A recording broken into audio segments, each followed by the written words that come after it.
1933년 아돌프 히틀러가 집권한 이후 독일 및 독일 점령 지역에선 유대인에 대한 박해가 극심해졌고 유대인들은 박해를 피해 다른 국가로 이주하려 했다. 한편 일본은 1931년 만주를 침공하여 괴뢰국인 만주국을 수립한 이후 만주 지역에 대한 개척을 위해 대규모의 인구 및 자본 유입을 필요로 하고 있었다.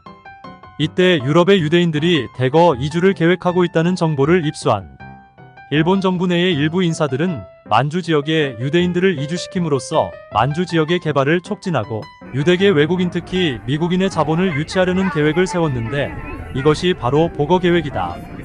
그런데 왜 이름이 보거계획인가?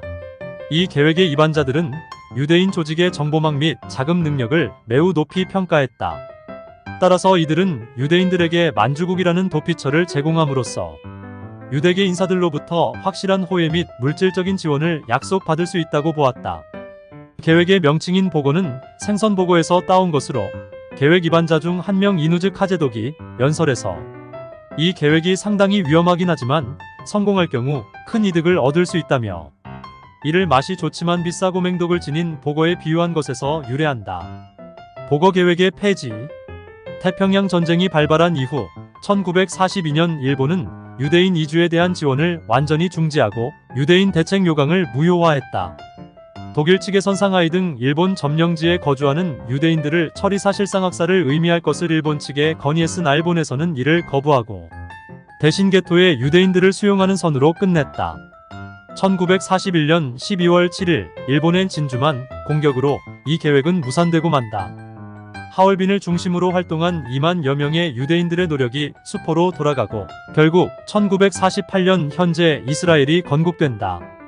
보거 계획과 사울 아이젠버그 난세의 무기상으로 한국의 1차 5개년 경제개발 계획 재원에 상당한 기여를 하였다.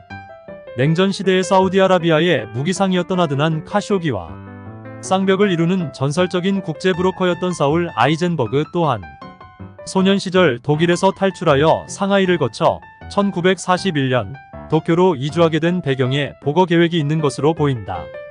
아이젠버그는 61년 가을 한국의 군사정부를 위해 서독 차관의 도입을 중개했다.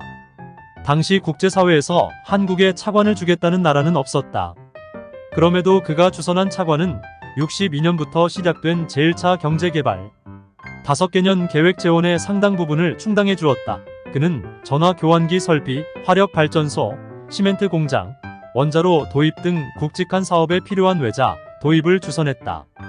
73년 우리 원전 3호기인 가압 중수형 캐나다 캔두 원자로에 도입된 유럽 30개의 은행의 차관단 컨소시엄을 구성해 자금을 공급하는 비상한 수완을 발휘했다.